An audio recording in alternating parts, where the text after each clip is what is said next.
बिस्मिल्लाहिर्रहमानिर्रहीम। इय्याका नअबुदु व इय्याका नस्तईन। नाज़रीन, आज जो मसला लेके मैं आपके पास हाज़िर हुआ हूँ वो मसला ये है कि आजकल सर्दी है और सर्दी के अंदर फॉग फीवर बहुत आ रहा है, स्मोग, जिसमें मतलब सांस के ज़रिए जो है ना लंग्स इफ़ेक्ट हो रहे हैं, गला ख़राब हो रहा है, जानवर नज़ला ज़ुकाम बुखार का शिकार हो रहा है। तो ये मसला बहुत आम हो रहा है, ख़ास तौर पे जो नौज़ायदा बच्चे हैं, छोटे बच्चे हैं, उनके लिए बड़ा इशू आ रहा है। मिल्किंग जो काफ हैं वो उनके लिए तो बेहद इशू है इसके अंदर। सबसे पहले तो मैं आपको ये कहूँगा कि जिस तरह हम जब बच्चा पैदा होता है ये फ्रीजन का, तो उसमें हम ब्यूटालैक्स की डोज़ लगाते हैं शुरू में ही, ठीक है। तो इसमें हमें ये चाहिए कि बेहतर ये है कि अगर हम जो भी अब बच्चे आ रहे हैं उन सबको ब्यूटालैक्स की डोज़ लगा दें तो कोई मुज़ायका नहीं है उसमें। दूसरा ये है कि जैसे ही अब एक पता चले बच्चा जो है जिस वक़्त उसका गला ख़राब होता है, ज़ुकाम होता है या चेस्ट इन्फेक्शन होता है, तो वो जिस वक़्त मिल्क को सक करता है ना, पहले उसकी सकिंग होती है, फ़र्ज़ किया उसकी सकिंग है ऐसे तेज़ तेज़ तेज़ तेज़ तेज़ तेज़, ये ठीक है, वो सक कर रहा है, तेज़ तेज़ पी रहा है तो वो ठीक है। फिर जिस वक़्त उसको बीमारी आ रही होती है ना, अब वो सक कर रहा है लेकिन ये दूध पी रहा है वो, लेकिन वो स्लो पी रहा है, ठीक है। ये फार्मर को चेक करना है कि वो उसकी मिल्किंग स्पीड कौन सी है, सकिंग स्पीड कौन सी है काफ की। जिस वक्त उसको काफ की सकिंग स्पीड से पता चलेगा कि ये बीमार है या ठीक कर रहा है। अब हो क्या रहा है कि इसमें जो बच्चे हैं वो ज़्यादा इफ़ेक्ट हो रहे हैं, जो बड़ा जानवर है काऊ है वो भी इफ़ेक्ट हो रहे हैं लेकिन कम, और जो थोड़ी सी पाँचवें छठे छठे सातवें लैक्टेशन पे है काऊ और बॉडी स्कोर अच्छा नहीं है, वो भी बेहद इफ़ेक्ट हो रहे हैं। इसमें अब हमें करना क्या है? एक तो सबसे बड़ी बात ये है, रात को जानवर के पास चारा हर सूरत रहे। उसकी जो खुरली है, जहाँ पे हमने उसको बंदर है, जहाँ पे हमने उसको चारा डालना है, वो किसी सूरत खाली नहीं हो। उसकी बॉडी स्कोर के हिसाब से, उसकी मिल्किंग के हिसाब से हमने उसको वंडा सुबह शाम लाज़मी डालना है। और कोशिश करें कि शाम के टाइम हम उसे गुड़, एक जो उसका केक होता है वो हम उसको दे सकें। उससे क्या होगा, उसकी एनर्जी बहाल रहेगी, सर्दी नहीं लगेगी।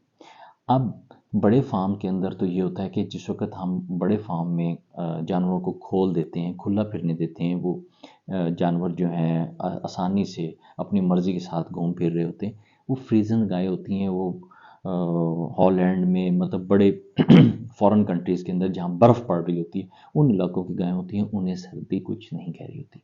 लेकिन जो हमारे इधर की काऊ हैं उनको हमारा एनवायरनमेंट के मुताबिक वो रह रहे होते हैं, और सबसे बड़ी बात ये है कि हमने उनको बांध के रखा होता है। तो उसके अंदर हमें क्या करना है कि एक वो जो सेबे वाली बोरी होती है उसको लेकर उसकी पीठ के ऊपर, गर्दन से लेके पीठ के ऊपर उसको डाल दें, और उसकी ना एक ऐसे जो एक तस्मे टाइप जो एक बारीक सी रस्सी बना लें, इधर से बांध दें और पीछे से बांध दें ताकि वो उसके ऊपर वो पड़ी रहे। इसी तरह छोटे बच्चों के साथ भी ये काम करें, एक सर्दी में उनकी हिफाजत हो जाएगी। दूसरा ये है कि उनको रात को सर्दी नहीं लगेगी।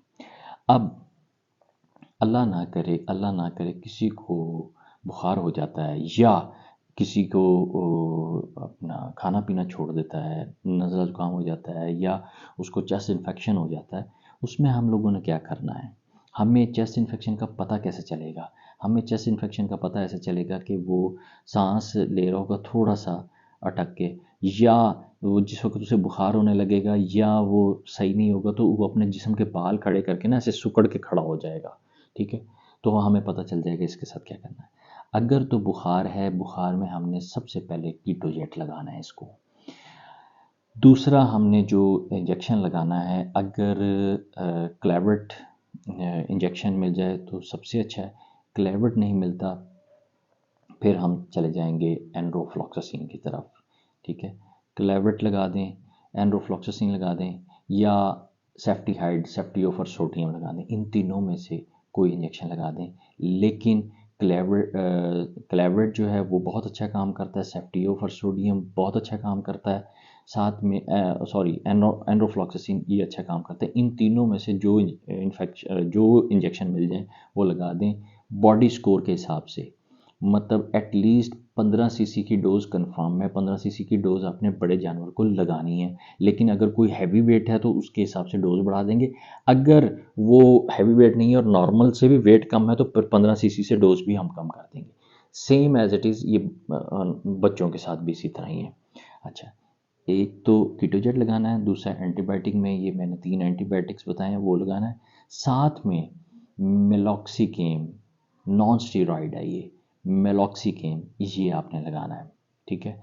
अच्छा, अगर कोई जानवर प्रेग्नेंट नहीं है, ठीक है, और दूध का इशू नहीं है, दूध ज़ाहिर बात है 4 दिन 5 दिन 10 दिन के बाद बढ़ा लेता है, तो अगर उसमें सीवियर इशू है तो आप थोड़ा सा स्टीरॉयड भी उसमें इस्तेमाल कर सकते हैं। अगर आप उसके अंदर हाई कार्टिसोन वगैरह या डेक्सामेथासोन हो गया, प्रेडनिकार्ड डी हो गया, डेकाड्रॉन हो गया, ये अगर इस्तेमाल कर लेंगे तो कोई इशू नहीं होगा, रैपिड उसकी जो है रिकवरी हो जाएगी। और ये जो भी इंजेक्शन है खुदारा एंटीबायोटिक का एक रूल होता है, एक इसकी स्कीम कह लें या इसके एक वर्किंग क्राइटेरिया होता है कि तीन दिन 5 दिन 7 दिन ये इस तरह चलता है। हम 3 दिन से पहले एंटीबायोटिक को नहीं रोक सकते, 3 दिन तक ये लाजमन लगाना है, चाहे जानवर पहली डोज से ठीक हो जाए लेकिन 3 दिन तक हमने जाना है। अब अगेन बात वो करूँगा, आपने जानवरों को सर्दी से बचाएं, स्मोक से बचाएं। असल ये स्मोक बहुत ख़तरनाक है, आँखों से पानी आता है, सांस के ज़रिए लंग्स में जाती है, ये खुश्क हवा अंदर जाती है जिसकी वजह से ये इन्फेक्शन क्रिएट करती है। सम टाइम ऐसे होता है कि जिस वक्त लंग्स के अंदर जब हवा चली जाती है, लंग्स जो है ना वो अकड़ जाते हैं, सूज जाते हैं। जब वो सूज जाते हैं तो सूजने के बाद उनकी कैपेसिटी ये ऐसे पंपिंग वाली नहीं रहती, जैसे वो पंपिंग वाली नहीं रहती तो उसके अंदर लंग्स के अंदर पानी भर जाता है। जैसे पानी भर जाता है वो बहुत बड़ा डेंजरस काम हो जाता है, डबल नमूनिया की तरफ चला जाता है, बहुत डेंजरस काम हो जाता है। उसको सेट करने के लिए बड़ा टाइम लगता है और जानवर की मौत भी वाक़या हो सकती है इसमें। तो नाज़रीन मैं आपसे फिर वही गुजारिश करूँगा कि ये जानवर से आपकी अल्लाह ताला ने रोज़ी मुंसलिक की हुई है, इनका बेहद ख्याल करें। और आपसे दूसरी गुजारिश ये करूँगा कि मेरे चैनल को सब्सक्राइब करें, लाइक करें, शेयर करें, बेल आइकन पर क्लिक करें इंशाअल्लाह ताला और कमेंट्स करें। इंशाअल्लाह ताला आपके पास नेक्स्ट वीडियो में मैं ज़रूर हाज़िर होऊंगा। आप अपना और अपने जानवरों का ख्याल करें। नमाज़ पढ़कर अपने लिए मेरे लिए दुआ कीजिए। अस्सलाम वालेकुम।